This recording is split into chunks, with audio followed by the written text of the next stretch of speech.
waaw mais booy Ibou booy xoolal asu dafa may seet si tay booy asu dafa may seet si tay léegi yow yaay teg caan bi quoi tegal caan bi yaa ma gën xam xam yow sama copain nga quoi booy booy jarul ngay naan sama xel bi naan ma ay copain booy yow waxal naa la tegal rek man moom amoo problème boobu quoi ama waaw damay jox ma dem jëndi rek tegal la lu neex waaw mais ana Xadi donc ngay invité asu baay Xadi ah booy yéena si loolu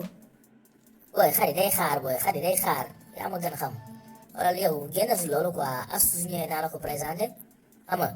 nga bàyyi sa affaire dof dof lu nag bàyyi nga teg caan bi xam nga def bu mu nice quoi booy sama copain nga wul plané kaana danga koy bàyyi de waaw soo ma naree xas rek danga koy bàyyi waaw wax naa la rek waaw man xamoo ko sax xamoo ko instant ni bàyyi xoolal allo waaw yow foo nekk yaa ngi ñëw waaw baax na waaw waa mais kaana si loo nekk yaa ngi si jàmm waaye yow sa kër gi rafet na de waaw waaye macha allah waaye waaw mais booy kaay toog avant nga kër gu rafet kay nga ñëw toog baay fii de macha allah moom waaw kilim baa ngi may dal nice kay macha allah ay waay tekki naa waay